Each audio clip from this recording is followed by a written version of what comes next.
Muy bien, continuamos entonces con la exposición. Ahora toca el turno de un representante de La Paz, Entre Ríos. No sé si haya mucha paz por allá, pero bueno, vamos a ver si hoy nos transmite esa paz nuestro amigo y compañero Ricardo Vega. Bueno, él le tocó exponer los libros de Abdías, Jonás y Miqueas.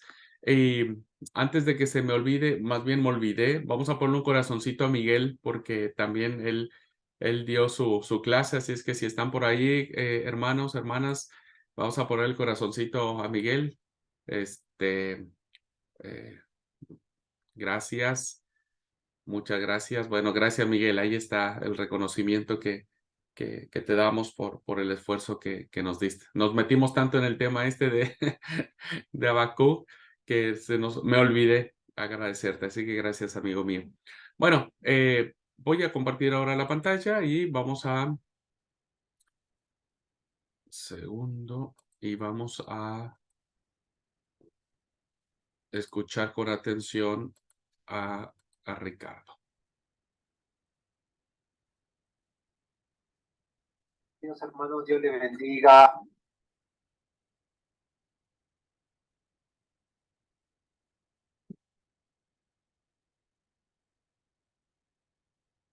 Esta hermosa noche aquí en La Paz.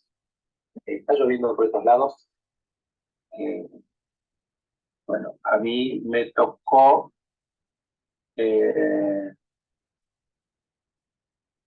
desarrollar el trabajo de libros proféticos. Me tocó sobre la clase de profetas de Abdías, Jonás y Miqueas.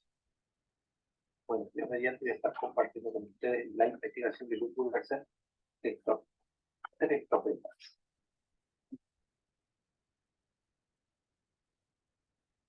Bueno,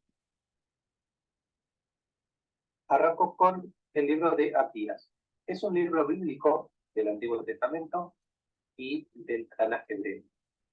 Pertenece a la colección llamada Profetas Menores. Recordemos que se les llama profetas menores por su poca extensión.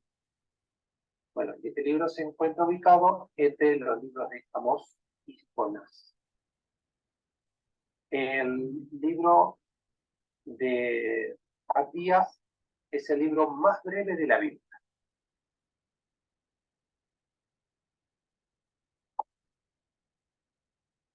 Es el cuarto profeta menor y a quien se adjudica el más breve de los libros proféticos del Antiguo Testamento. Contiene 21 versículos. El título del libro es dedicado al nombre del autor, Abdías. Lo podemos leer, si queremos, en 4 minutos, tan pequeño que lo podemos leer hasta en 4 minutos, pero que contiene una profecía contundente y veraz. Abdías fue profeta de Judá del siglo IX. Según algunos autores, el profeta Abdías habría sido un príncipe enviado por el rey de Josafat, al rey Josafat, para adoctrinar al pueblo judío junto con otros 2 príncipes en la ley de Yahvé. De acuerdo a esta hipótesis, la profecía de Abdías data de los años 848 y 841 a.C. Y esto es cierto, entonces, el libro de Abdías muy bien puede ser consecuencia de la desastrosa campaña militar del rey Joram contra los filisteos.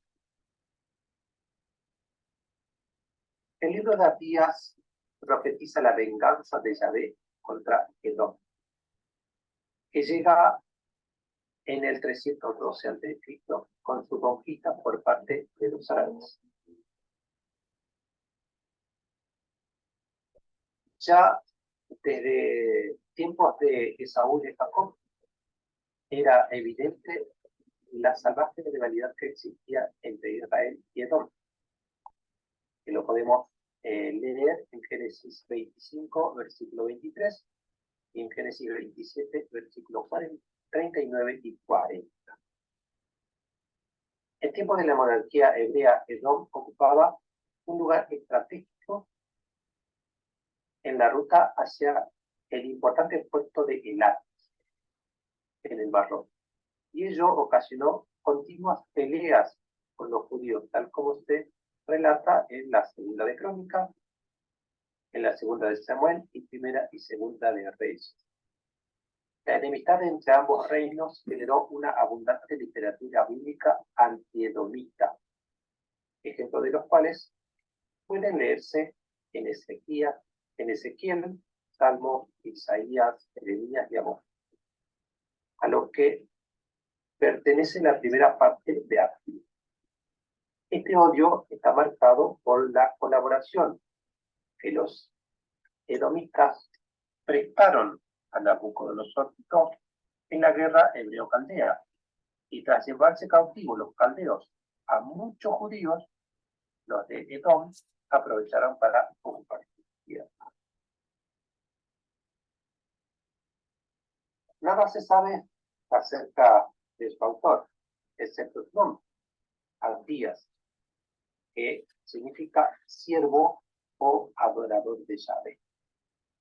Más de 10 personas son mencionadas en el Antiguo Testamento con el mismo nombre, pero ninguna de ellas puede ser identificado como el profeta.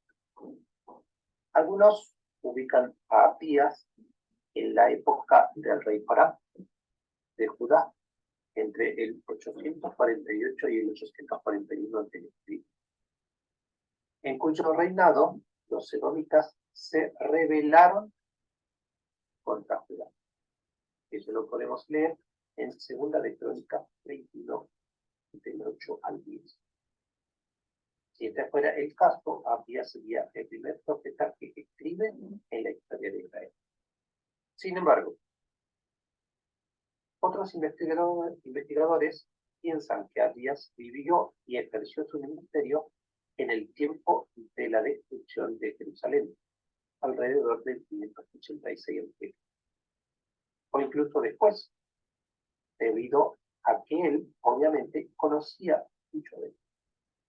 Sea como fuera el caso, el lugar que tiene el libro de Abdías en el canon del Antiguo Testamento hebreo en las Escrituras ha sido confirmado sin disputa alguna durante siglos.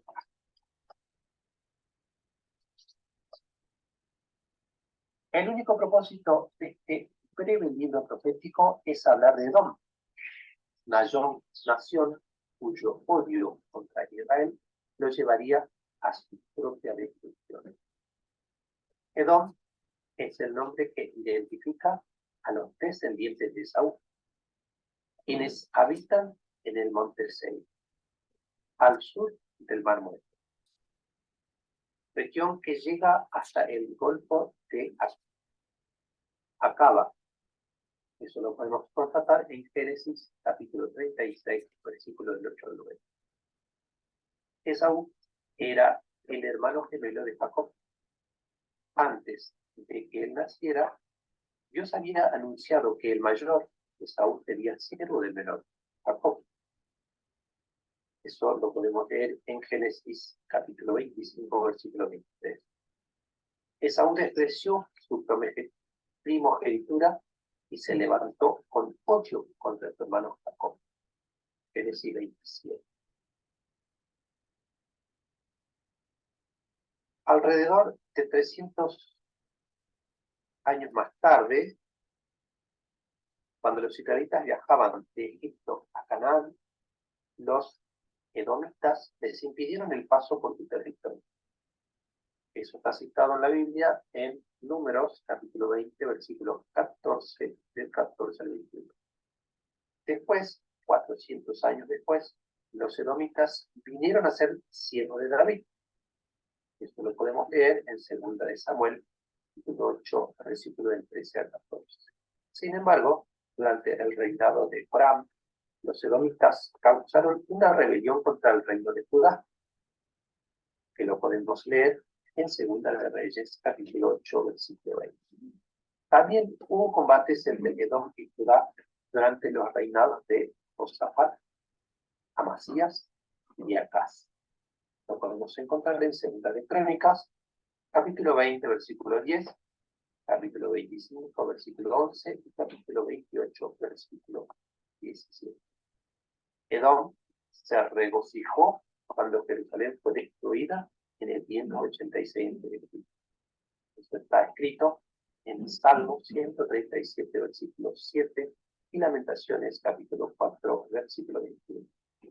Son los babilonios, años más tarde, pudieron devastar a Edom. Esto ocurrió cuando el imperio nabateo se levantó en Edom, en la época del Macabeo. Edom fue anexada al estado de judío por Juan Hircano. Cuando los romanos conquistaron Judea, la familia Idumea, edomita, de Herodes alcanzó la dignidad real, pero después de la destrucción de Jerusalén en el 70, los edomitas desaparecieron de la historia. Sin embargo, Edom aparece nuevamente en el futuro. Esta nación, que manifiesta una inconcebible fraternidad a causa de su odio contra Dios y sus bendiciones, deberá huir del rey del norte. Esto lo podemos leer en Daniel 11, capítulo 41. Capítulo 11, versículo 41. Pero Dios mismo los castigará tiempo después. Y el instrumento que Dios utilizará para ejecutar dicho castigo será el pueblo de Israel. Eso lo podemos leer en Isaías, capítulo 11, versículo del 13 al 14, y en Ezequiel, capítulo 25, del 12 al 14. Esto sucederá al principio del milenio, cuando el Señor Cristo aparezca como el Mesías. Abdías advierte en esta breve profecía acerca del juicio final sobre Edom y las razones que lo motivan. Pero enseña también que el día de Yahvé será un día de juicio general sobre todas las naciones y también de restauración para el pueblo de Israel. Reflexión: aunque pase el tiempo, el juicio del Señor llega sobre los malvados.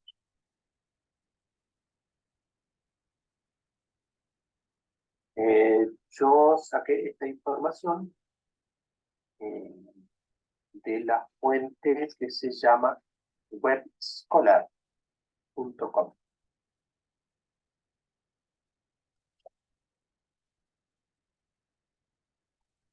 El profeta Jonás.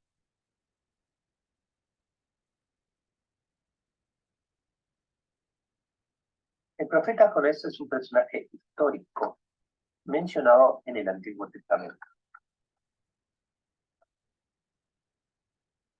Conocido por su actitud desafiante cuando recibe la orden de Dios de anunciar el castigo de Nínive por su pecado. La historia de Jonás es una de las más conocidas de la Biblia y se narra principalmente en el libro del Antiguo Testamento que lleva su nombre.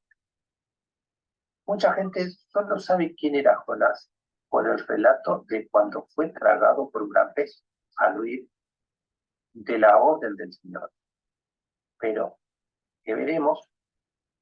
aquí veremos todo lo que la Biblia dice sobre la vida del profeta Jonás. Jonás fue un profeta enviado por Dios a predicar en la ciudad de Nínive. Jonás huyó de su misión, pero después de ser tragado por un pez, fue a Nínive y al predicar la palabra del Señor, la gente del pueblo se arrepintió de su pecado. ¿Cuál es el significado del nombre de Jonás? Jonás fue un profeta hebreo que vivió durante el reinado del rey de Israel, Jeroboam II, a mediados del siglo VIII a.C. También es el héroe del libro que lleva su nombre, el quinto de los 12 profetas menores. El nombre Jonás significa paloma.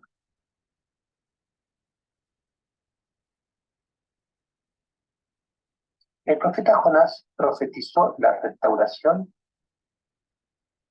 de las fronteras de Israel, que fue realizada por Jeroboam II hacia el 782 y 753 antes de Jesucristo.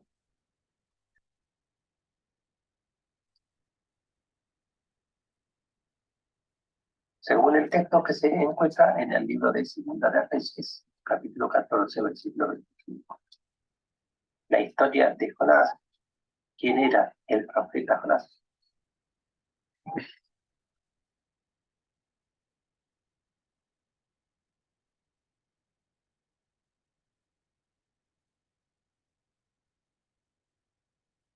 Teniendo en cuenta que Jonás profetizó sobre el reinado de Jeroboam aproximadamente en el 790 a.C.,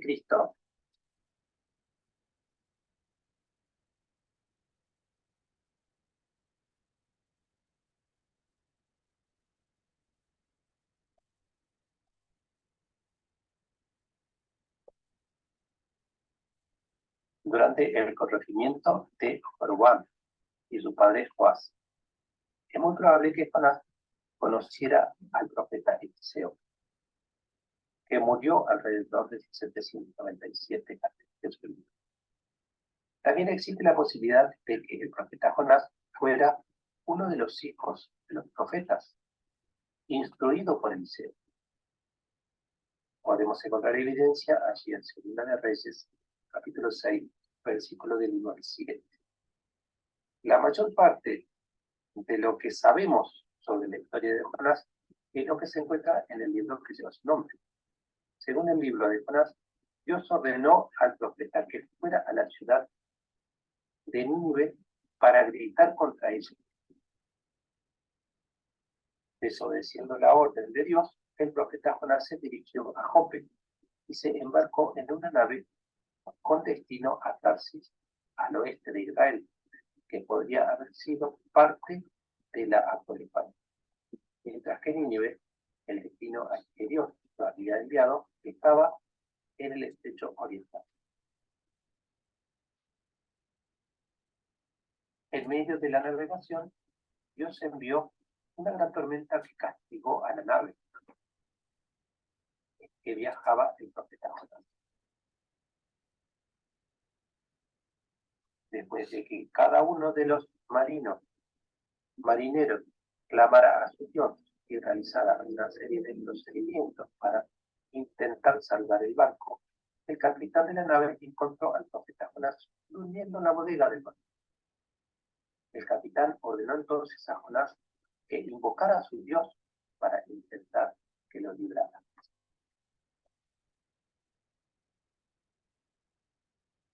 Los marineros decidieron echar tortillas por cayó sobre el profeta Jonás, que fue declarado culpable. Interrogado por la tripulación del barco, Jonás ordenó que lo arrojaran por la borda para que la tormenta se calmara. Al principio, los hombres todavía intentaron resistir a la idea del profeta Jonás, pero cuando se dieron cuenta que no había manera, arrojaron a Jonás al mar y la tormenta finalmente cesó.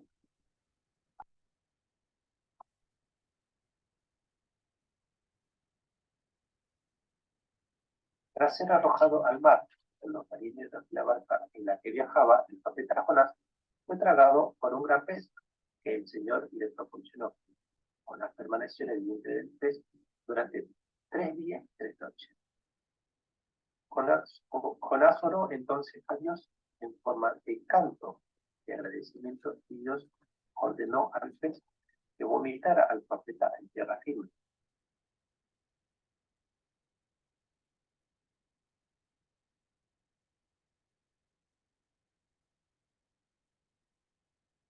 Algunos defienden la idea de que era una ballena, mientras que otros desaprueban esta posibilidad. De hecho, no tiene que ser necesariamente una ballena. Podría haber sido un gran tiburón, como el propio tiburón ballena, que alcanza un tamaño enorme y no tiene los dientes terribles de otras especies de tiburón. El término original en hebreo significa simplemente pez grande. Y el término utilizado en griego en la Septuaginta, es un término genérico para monstruo marino, criatura marina o pez de gran tamaño. De cualquier manera, lo correcto es que este episodio se refiere a algo sobrenatural que ocurrió para que se cumpliese el propósito de Dios. El profeta Jonás llega a Nínive. Después de ser vomitado por el pez, Jonás obedece a la orden de Dios y se dirigió a Nínive. El profeta Jonás predicó como Dios le había ordenado y la ciudad en ese momento se arrepintió de su pecado y fue perdonada por Dios. Eso lo podemos ver en Jonás, capítulo 3, versículo del 3 al 10. El hecho de que Dios haya perdonado a Nínive enfureció profundamente al profeta Jonás. Muchos sugieren que el motivo de la irritación de Jonás era una especie de mezcla entre los celos y la antipatía hacia aquellos paganos enemigos de su propio pueblo. El descontento era tan grande que el profeta Jonás pidió a Dios que le quitara la vida. Entonces Dios volvió a dar una lección a Jonás. Hizo crecer una planta y le dio sombra al profeta, haciéndolo muy feliz. Al día siguiente, Dios envió una oruga para que atacara la planta y ésta fuera rápidamente destruida. Una vez más, el profeta Jonás se enfadó y pidió morir. Utilizando este ejemplo de la planta y la misericordia mostrada por Jonás hacia ella, Dios enseñó al profeta que era moralmente correcto que él mostrara misericordia por el pueblo de Dios. En este punto, la historia del profeta Jonás termina repetidamente en el capítulo 4, versículo 11. Y el Antiguo Testamento no hace más referencia sobre él. El profeta Jonás en el Nuevo Testamento. Sabemos que Jonás es un profeta menor, pero de gran reflexión y profecía. El profeta Jonás es citado en el Nuevo Testamento por el propio Jesús, donde se refiere al período en que Jonás permaneció en el vientre del pez y al arrepentimiento de la ciudad de Nínive a través de su predicación. Esto lo podemos leer en Mateo 12, capítulo 12, versículo 39 del versículo. Esta referencia sobre la historia del profeta Jonás en el Nuevo Testamento es muy significativa porque da la seguridad de que los relatos descritos en el libro de Jonás son hechos históricos y literarios. Según Lucas y Mateo, Jesús habló acerca de Jonás con los fariseos y las multitudes.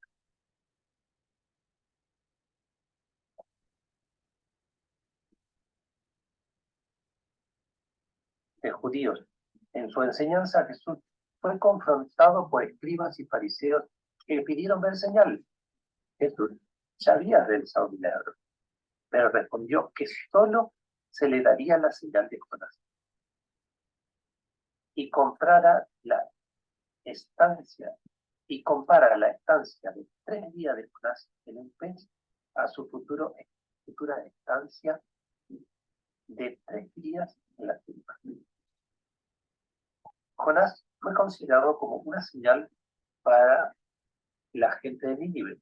Jesús contó que incluso Nínive podría condenar a la gente de su generación, ya que se arrepintieron por la enseñanza de Jonás. En otra ocasión, Jesús se enfrentó a los fariseos y saduceos, que exigían una señal. En respuesta, se le dio un severo recordatorio de que solo se dará la señal de Jonás, su resurrección, para probar su divinidad.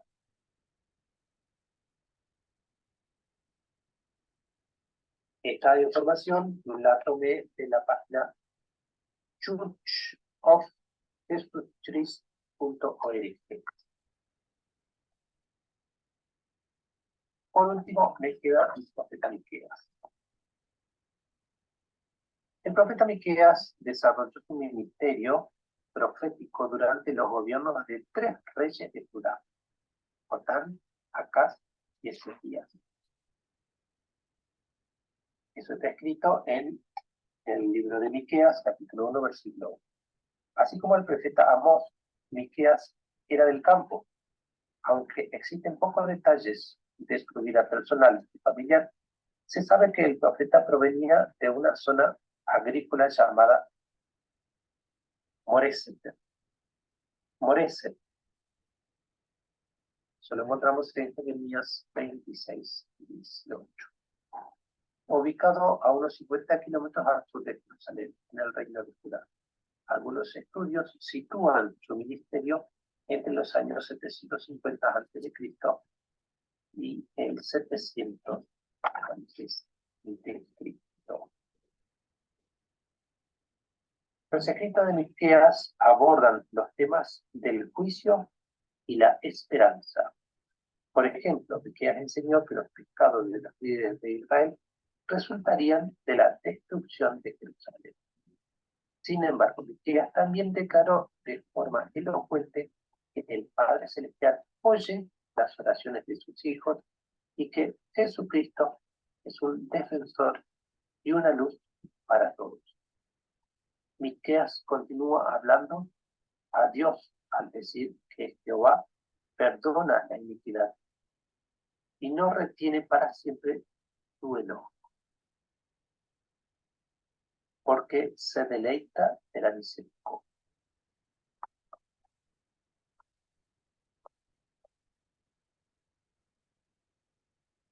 Tanto Israel como Judá recibieron profecías mediante Miqueas. Su propósito era denunciar el pecado de estas naciones, anunciar el inminente juicio divino y llamar al arrepentimiento al pueblo de Dios.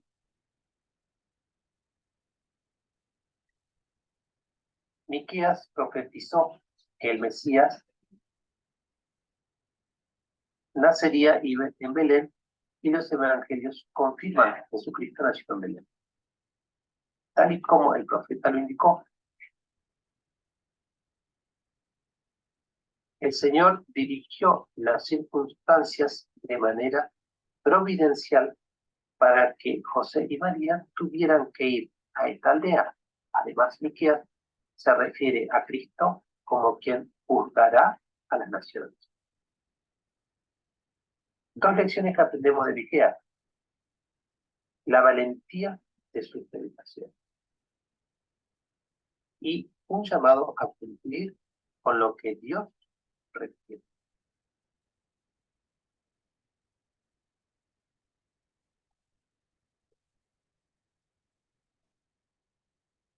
¿Quién escribió el libro de Miqueas? Aunque no sabemos quién escribió el libro de Miqueas, contiene las profecías del profeta Miqueas. No sabemos dónde se escribió o se compiló el libro de Miqueas en su forma actual. De acuerdo con Miqueas 1:1, Miqueas profetizó durante los reinados de los reyes Jotán, Acaz y Ezequías.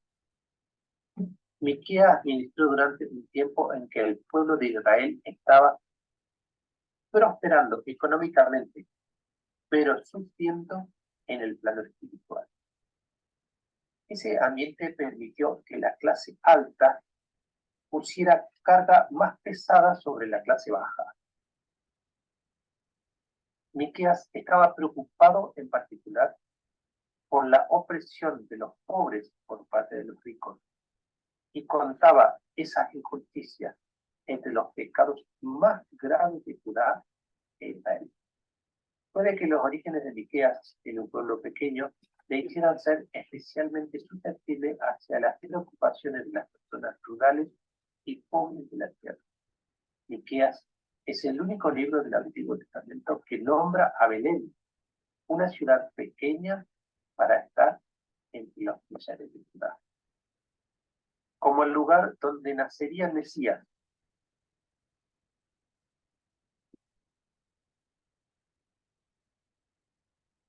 Como las enseñanzas del profeta Isaías, muchas de las enseñanzas de Miqueas se escriben al estilo de la poesía hebrea. La profecía de Miqueas de la destrucción de Jerusalén se recordó muchos años después durante el tiempo de Jeremías. Bueno, mis estimados hermanos, esto es lo que yo pude conseguir y pude armar de estos 3 profetas. Muchas gracias y Dios les bendiga.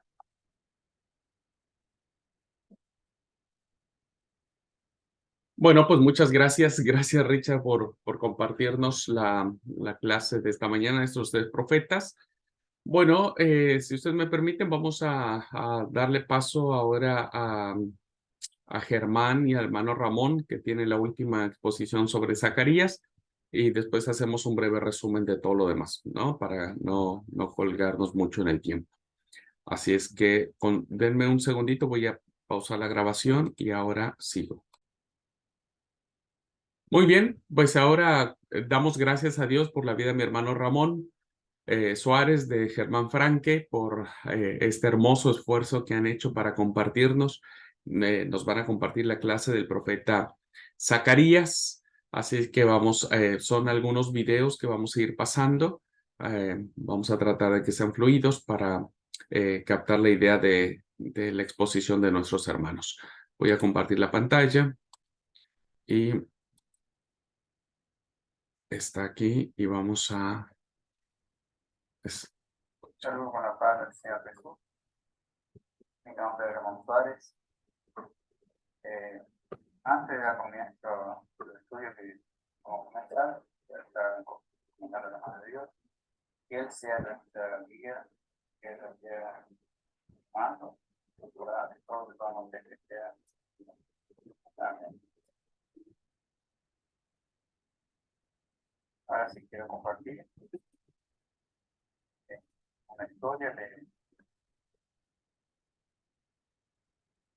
Quiero compartir una historia para recordar la historia de Zacarías. Zacarías en el tiempo, ¿quién es Zacarías? Zacarías es hijo de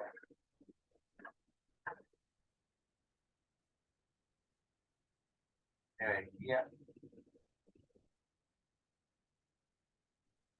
hijo de Tiro. ¿Y de dónde proviene? ¿De dónde proviene?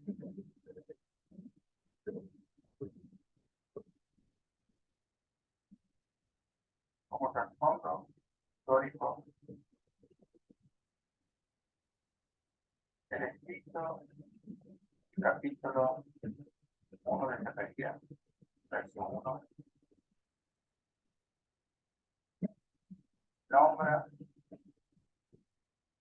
a Zacarías, hijo de Berequías, hijo de Tiro, como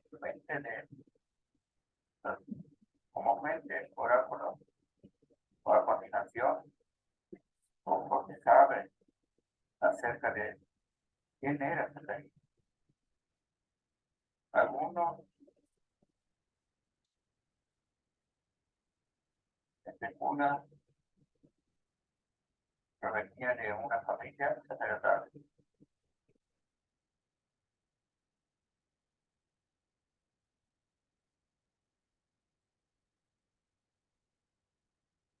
En el 8º mes del año del reinado de Darío, aproximadamente del año 120 antes de Cristo. Y aquella época se aplica en ambas épocas.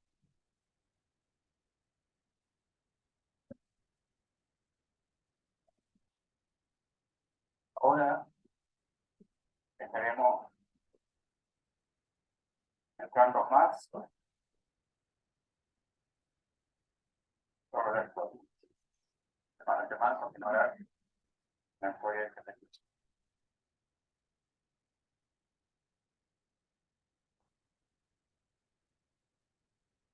Pues saludo, hermanos, con la bendita y santa paz de nuestro Señor Jesucristo, hacia cada uno de nosotros.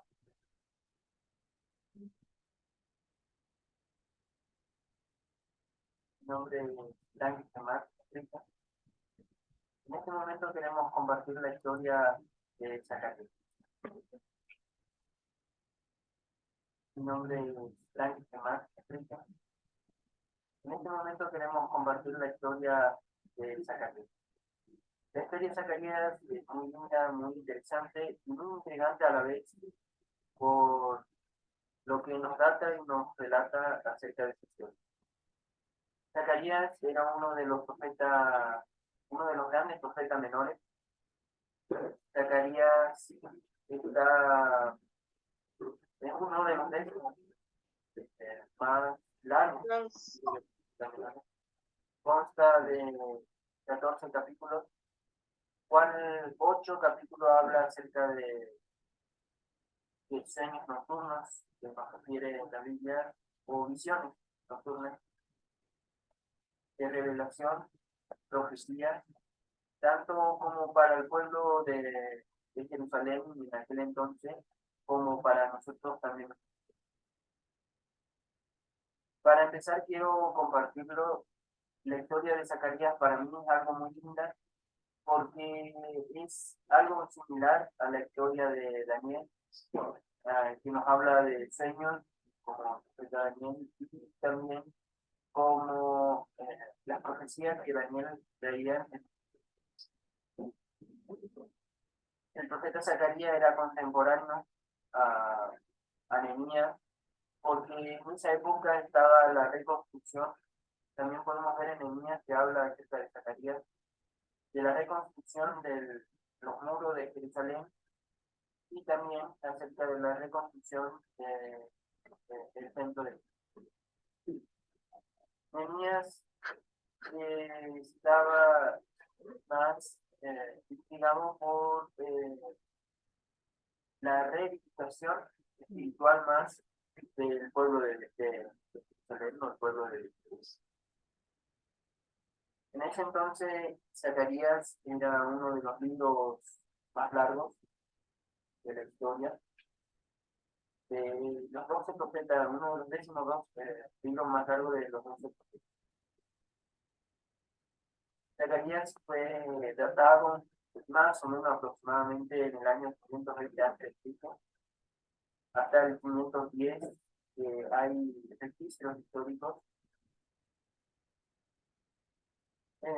Zacarías también, una de las visiones de Zacarías, o empieza la historia de Zacarías en Zacarías mismo, él mismo escribió este libro.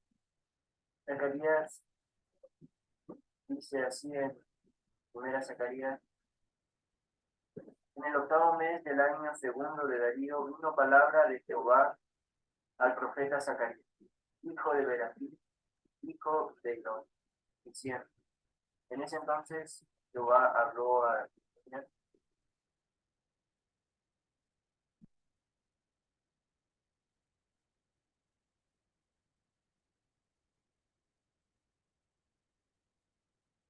en visiones y revelaciones. Una de las primeras visiones que Zacarías tenía era acerca de un sueño acerca de caballos. Dice Zacarías capítulo 7, capítulo 1, versículo 7. A los 24 días del mes del 10º, que es el mes de Sabat, en el año segundo de Darío, vino palabra de Jehová al profeta Zacarías, hijo de Berequías, hijo de Idó, diciendo: y de noche, y he aquí un varón que cabalgaba sobre caballo alazán, el cual estaba entre los mirtos que había en las honduras. Y detrás de ellos había caballos alazanes, boveros y flamencos. En ese entonces Zacarías no comprendió bien el sueño o esa visión que le apareció. Entonces él se le dice al ángel que hablaba con él y dice así, entonces dice, ¿qué son estos? ¿Qué son estos, Señor mío? Y me dijo el ángel que hablaba conmigo, yo te enseñaré lo que son estos. Y ahí explica acerca de la visión del ángel a Zacarías. Y esto más adelante nos habla acerca de lo que Jehová hizo con el pueblo. En esta visión simbolizaba la manera en que Judá, la misericordia hacia el pueblo y lo grande que es.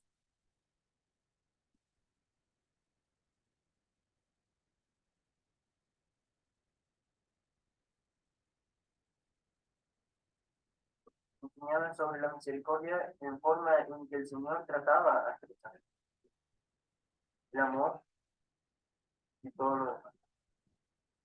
Zacarías, más adelante, otra de las visiones es acerca de los cuernos y de los carpinteros. Esta visión de los cuernos y los carpinteros se trataba en esa época al pueblo de Judá, al pueblo de Israel, el cual era acerca de, la, de los eh, de las potencias.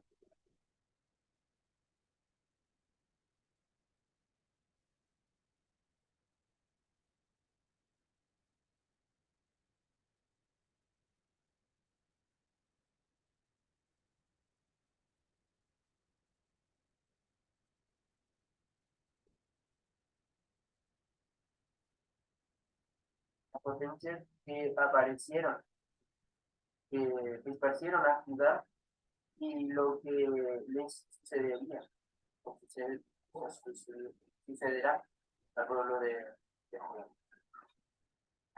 Más adelante, esto es más hacia el pueblo.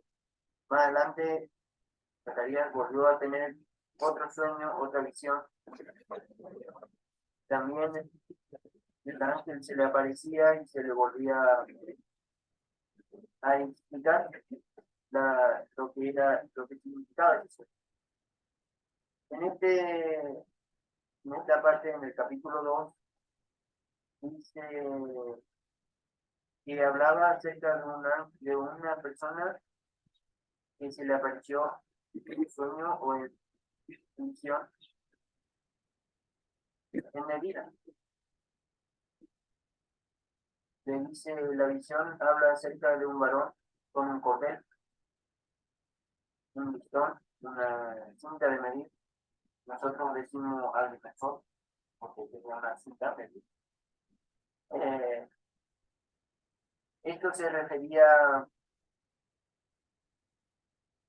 o que significaba, el poder protector del Señor sobre su pueblo. Lo cuán grande es el poder de Dios de protección, de proteger al pueblo. Más adelante, Zacarías tuvo otra visión, y así tuvo varias visiones. La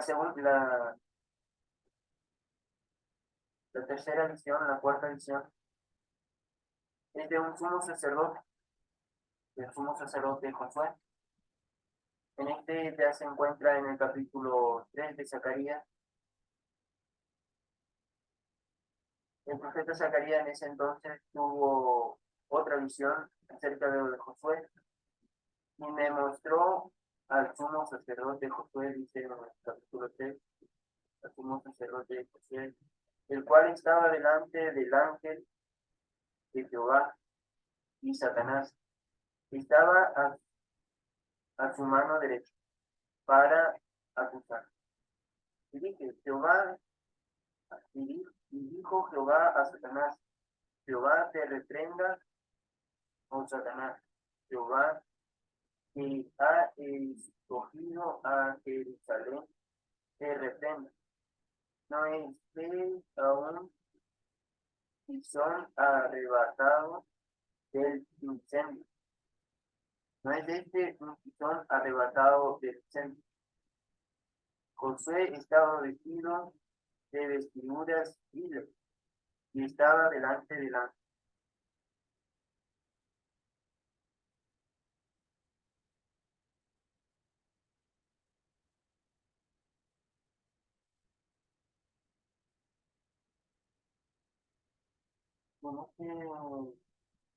En este pasaje, en esta parte, habla sobre la purificación del pueblo que debemos de limpiarnos por medio del poder de Jesucristo. La visión habla acerca, más simbólicamente, de manera en que Judá puede vencer a Satanás y purificarse por medio de Cristo. Más adelante, el capítulo 4, otra de las naciones, habla más acerca del poder de Dios que dará el Señor a su pueblo por medio de su Santo Espíritu. En otra visión que el profeta Zacarías tiene es acerca de un rollo que vuela. Y en este pasaje, en la meditación de la lectura, se refiere a lo deshonesto, lo que es una cosa, lo que es jurar falsamente para un lado, está escrito, y la otra, eh, lo que es las maldiciones de la tierra. Todas las personas que hablan mal, que son deshonestos, eh, serán condenados, serán destruidos. Y así como ese pasaje, que le sigue, que es otro de los sueños sobre la mujer hebrea, sobre lo de deshonesto,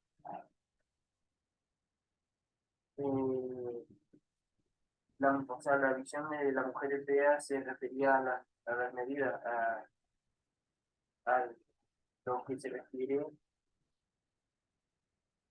entonces, medida de capacidad recipiente para medir, explica, o sea, se refiere a esto. Y en ese entonces la maldad será quitada de medio de la gente. Es una visión. En ese entonces los comerciantes tenían medidas y estafaban. Los estafadores, los engañadores, los mentirosos no tendrán parte. Y así nos sigue diciendo acerca de los 4 vientos.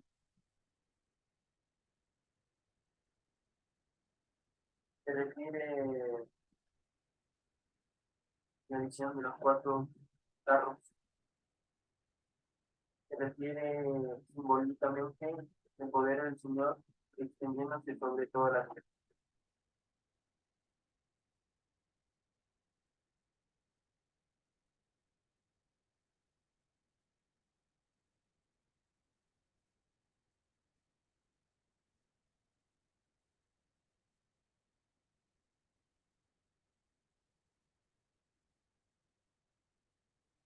Entonces, Zacarías concluye con uno de una profecía acerca de hacia el pueblo de Jerusalén. En aquel entonces, este es más como que el último sueño más profético de Zacarías, es acerca de un sumo sacerdote llamado Josué, que como símbolo del ministerio del Salvador a los de su pueblo. Y los demás pasajes son más proféticos, que habla del 7 en adelante. Aquí concluye con los sueños del profeta Zacarías. Y en ese entonces, más adelante, habla acerca del ayuno de prueba. También habla en ese pasaje acerca de la desobediencia del pueblo, porque no cumplían como tenían que ser las cosas. La desobediencia a causa del cautiverio. La promesa de restauración de Jerusalén. Y en ese punto, para invitarles a meditar, habla acerca de que ellos tenían en ese momento en la construcción tenían problemas con los países vecinos, con los vecinos, que le atacaban. Entonces ellos tenían que parar la obra y empezar de vuelta, y Zacarías le volvía a dar aliento, le volvía a ayudar espiritualmente también, para que la obra no cese, sino que siguiera adelante. Castigo de las naciones vecinas. En estas partes hay, hay interpretaciones un poco más cerradas, pero se puede aprender estando, meditando. Para estos pasajes les invito a que busquen otras informaciones en YouTube, en Google, en diccionarios bíblicos, para tener un pensamiento más abierto, un entendimiento más claro acerca de estos mensajes que tiene Zacarías. En el capítulo 9 y el capítulo 10 hasta el 14 habla sobre la misericordia de Jehová, el futuro del rey de Sion, en un futuro Jesús que vendrá. Eh,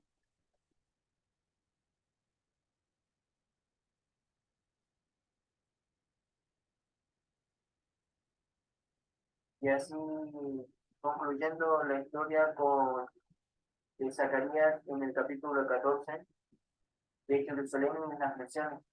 Y aquí habla acerca de lo que es más referido al Apocalipsis y de la historia de Nehemías, profético más grande que son revelados. En estos pasajes, desde los primeros hasta los últimos, los evangélicos, los apóstoles, mencionan varias partes, así como Jesús o como el profeta, los demás apóstoles, mencionan partes del profeta Zacarías. Es una historia linda de buscar, de meditar, porque esta historia de Zacarías es un tanto enigmática y se lee poco, se busca poco. Entonces me gustó querer compartir esta historia con mi hermano Ramón Suárez, esta historia de Zacarías.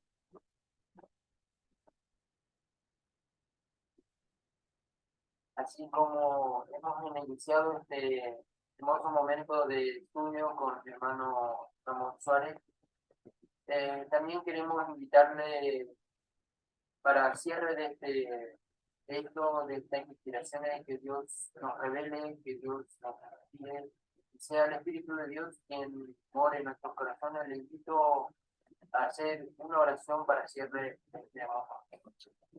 Así quisiera dejarle al hermano Ramón si tiene alguna palabra para mencionar, y también haciendo la oración del cierre de este momento de Gracias, Padre, personalmente que estuvimos en el estudio de anterior, que estuvimos también mando la nuestra todos para bien. Quiero recibir como toda. Gracias, Padre, personalmente, por Dios, aquí, con nuestros hermanos, en todas las fuerza, el ánimo, de delante del Espíritu y todo lo hicimos, que sea conforme como cada está inspirado. También en las semanas que está cada vez vamos a afirmar la palabra. Dios Padre, está en la fuerza, la mayoría del momento para desde el momento que estamos estudiando y pasando no para todo esto quisiera comentarlo para el nombre de Jesús. Amén. Amén. Amén.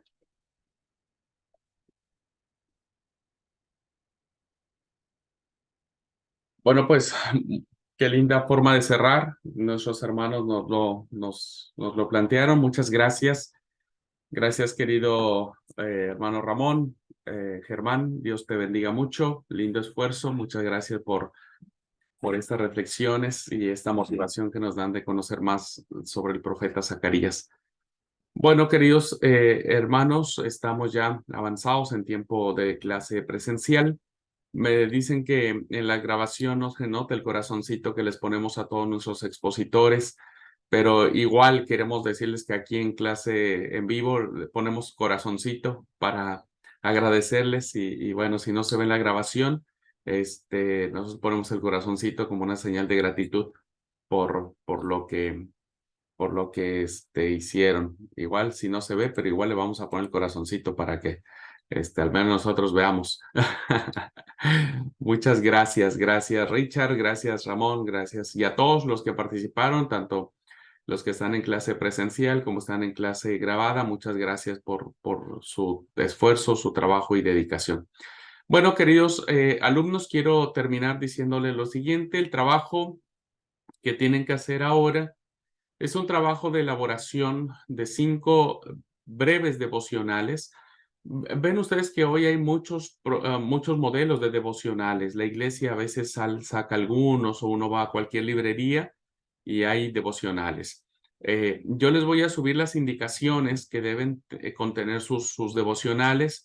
Les voy a asignar el libro profético o los libros proféticos que ustedes deben tomar en cuenta para sus devocionales. No les va a tocar el mismo libro que expusieron. La idea es que puedan leer otro libro profético para que puedan aprovechar la máxima cantidad de información que puedan tener sobre esto.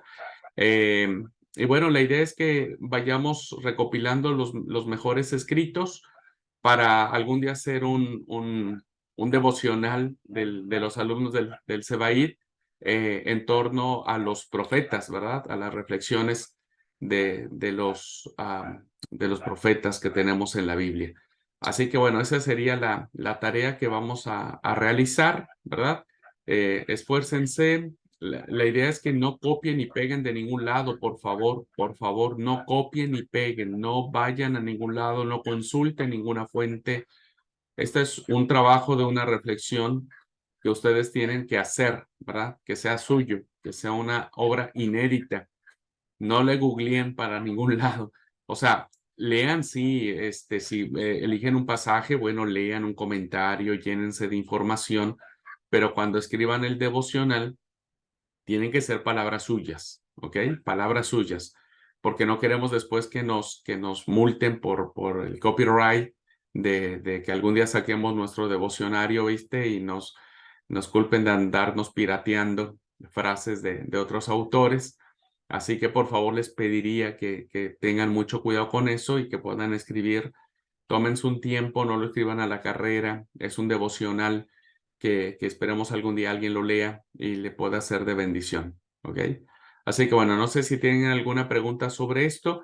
Vayan buscando, compren un devocional, cualquiera que sea, creo en la iglesia hay uno que es pan para el alma, hay otros que son...